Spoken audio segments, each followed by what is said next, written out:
تو آج ہم ذرا اسرائیل کے قیام کی تاریخ کو کھنگال رہے ہیں۔ ہمارے پاس جو مواد ہے، قیام اسرائیل، تاریخی پس منظر اور عالمی کردار، اسی کی روشنی میں بات کریں گے۔ مقصد یہ سمجھنا ہے کہ آخر کون سے واقعات تھے، کون سی طاقتیں، کون لوگ تھے جنہوں نے یہ سب ممکن بنایا۔ جی بالکل، اور یہ کہانی یوں سمجھیں کہ 19ویں صدی سے شروع ہوتی ہے، جب سلطنت عثمانیہ کمزور پڑ رہی تھی۔ اچھا۔ اور مصر میں محمد علی پاشا تھے جنہیں فرانس کی حمایت حاصل تھی، وہ کافی طاقتور ہو گئے تھے۔ اوہ، فرانس نہر سویز کی وجہ سے؟ جی بالکل، نہر سویز کی وجہ سے فرانس کا اثر بڑھ رہا تھا، اور ظاہر ہے برطانیہ کو اس پر تشویش تھی۔ تو اسی تشویش کی وجہ سے برطانیہ نے کچھ سوچا؟ وہ لارڈ پامرسٹن کا منصوبہ کیا اسی وقت آیا؟ ہاں، لارڈ پامرسٹن نے یہ تجویز دی کہ بھئی برطانوی مفاد میں ہے کہ فلسطین میں یہودیوں کو بسایا جائے۔ یہ کافی پہلے کی بات ہے کہ یہ خیال برطانوی سوچ کا حصہ بن گیا۔ شروع میں تو عثمانیوں نے پابندیاں لگائیں زمین خریدنے پر، تو زیادہ لوگ نہیں آئے، کوئی 24,000 یہودی تھے 19ویں صدی کے آخر تک۔ صرف 24,000؟ لیکن بعد میں پابندی ہٹ گئی اور آبادی بڑھی؟ جی، پابندی ہٹی تو آبادی بڑھی، 3% سے 7% تک ہو گئی۔ تو یہ صرف برطانیہ کا پلان نہیں تھا، اس نے یورپ کے یہودیوں میں بھی کوئی امید جگائی؟ کیا یہیں سے وہ سیونی تحریک شروع ہوئی؟ یقیناً، بالکل اسی پس منظر میں 1897 میں باسل میں تھیوڈور ہرزل نے پہلی سیونی کانگریس کی، اور وہاں انہوں نے یہودیوں کے لیے ایک قومی گھر کا مطالبہ سامنے رکھا۔ قومی گھر؟ اچھا، یہ مطالبہ تو پھر برطانیہ کے منصوبے سے ملتا جلتا تھا۔ ہاں، بظاہر ایسا ہی لگتا تھا۔ لیکن وہ یوگانڈا والی بات بھی تو تھی بیچ میں، وہ کیا تھا؟ ہاں، وہ 1903 میں برطانیہ نے کہا کہ چلو عارضی طور پر یوگانڈا میں جگہ لے لو۔ ہرزل تو مان گئے تھے تقریباً، لیکن کانگریس میں بڑی مخالفت ہوئی اور مقامی لوگوں نے بھی نہیں مانا، تو وہ منصوبہ نہیں چلا۔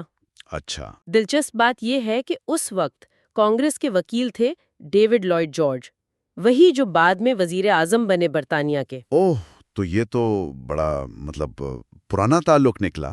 خیر، یہ تو ابتدائی باتیں تھیں، پھر پہلی جنگ عظیم آ گئی، اس نے تو سب بدل دیا ہوگا۔ بالکل، جنگ نے نقشہ ہی بدل دیا۔ سلطنت عثمانیہ چلی گئی جرمنی کے ساتھ، اور لائیڈ جارج جو پہلے وزیر خزانہ تھے، انہوں نے کہا بھئی فلسطین کا فیصلہ اب جنگ میں ہوگا۔ اور یہاں پھر وہ سایونی رہنما خائم وائزمن، ان کا کردار اہم ہو جاتا ہے۔ جی، وائزمین جیسے رہنماؤں نے بہت لابنگ کی، برطانوی سیاستدانوں کو قائل کیا، خاص طور پر آرتھر بیلفور کو، جو پہلے وزیر اعظم رہ چکے تھے۔ تو جب لائیڈ جارج خود وزیر اعظم بن گئے اور بیلفور وزیر خارجہ، تو پھر تو سیونیوں کے لیے راستہ صاف ہو گیا، حالانکہ کابینہ میں مخالفت بھی تھی، سنا ہے۔ ہاں، مخالفت تھی، لیکن ان دونوں کی حمایت بہت اہم تھی۔ مگر ایک اور بہت بڑا فیکٹر تھا، روتھسچائلڈ خاندان۔ اچھا، روتھسچائلڈ؟ وہ کیسے؟ وہ برطانیہ کے سب سے امیر لوگ تھے، جنگ میں پیسہ لگا رہے تھے، خفیہ مدد دے رہے تھے، اور سیونی تحریک کے بڑے حامی تھے۔ ان کو نظر انداز کرنا ممکن ہی نہیں تھا۔ لائیڈ جارج نے انہی سے کہا کہ بھئی آپ لوگ مل کر ایک مسودہ بنائیں جو سب کو قابل قبول ہو۔ تو بیلفور اعلامیہ، وہ مشہور خط، وہ اسی طرح طے ہوا؟ اور یہ قومی گھر والی اصلاح، یہ مبہم کیوں رکھی گئی؟ جی، وائزمن اور روتھسچائلڈ وغیرہ نے مل کر وہ 67 الفاظ کا مسودہ تیار کیا۔ کابینہ چاہتی تھی کہ ریاست نہ لکھا جائے، تو جان بوجھ کر قومی گھر کی اصطلاح استعمال کی۔ مبہم تھی، لیکن اس وقت کام چل گیا۔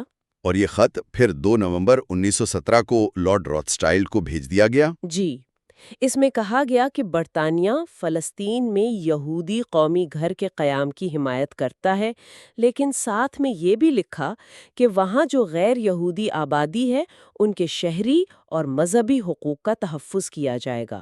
تو اس اعلامیے کی فوری اہمیت کیا تھی؟ کیا اسی سے بنیاد پڑی؟ بہت زیادہ اہمیت تھی۔ پہلی بار کسی بڑی طاقت نے کھل کر حمایت کی تھی۔ اسی کو اسرائیل کی بنیاد سمجھا جاتا ہے۔ حالانکہ لفظ ریاست نہیں تھا، مگر سب نے سیونی رہنماؤں نے اور میڈیا نے اس کی تشریح ریاست ہی کی۔ اچھا، تو یہ ابہام بعد میں مسئلہ بنا؟ بالکل۔ خیر، جنگ ختم ہوئی، فلسطین آ گیا برطانیہ کے مینڈیٹ میں، لیگ آف نیشنز نے انتظامی ذمہ داری دے دی۔ اس مینڈیٹ کا مقصد کیا تھا؟ مقصد تو یہی تھا کہ یہودی اور عرب دونوں ریاستیں بنیں۔ اس دوران یہودی مہاجرت بہت بڑھی، خاص طور پر دوسری جنگ عظیم کے بعد۔ ظاہر ہے اس سے فلسطینی عربوں کو تشویش ہوئی ہوگی۔ شدید تشویش ہوئی۔ 1930 کی دہائی میں تو باقاعدہ بغاوت ہوئی جسے برطانیہ نے دبا دیا۔ اسی دوران وائز مین نے ایک اور کام کیا۔ انہوں نے مینڈیٹ کے کاغذات میں یہ لکھوا لیا کہ فلسطین سے یہودیوں کا تاریخی رشتہ ہے۔ اچھا، سفارتکاری چل رہی تھی، پھر دوسری جنگ عظیم کے بعد اقوام متحدہ بن گئی۔ جی، UN بنی اور برطانیہ نے کہا کہ بھئی ہم جا رہے ہیں فلسطین سے۔ تو پھر UN نے 29 نومبر 1947 کو وہ مشہور قرارداد 181 پاس کی۔ تقسیم کی قرارداد؟ جی، اس میں کیا تھا؟ اس میں فلسطین کو 3 حصوں میں بانٹا گیا۔ ایک یہودی ریاست تقریباً 15,500 مربع کلومیٹر، ایک عرب ریاست 11,500 مربع کلومیٹر، اور یروشلم اور بیت اللحم کا علاقہ بین الاقوامی کنٹرول میں۔ اس وقت آبادی کتنی تھی دونوں طرف؟ یہودی تھے کوئی 6,35,000 اور عرب 12,37,000 سے زیادہ تھے۔ تو عرب آبادی دگنی سے زیادہ تھی۔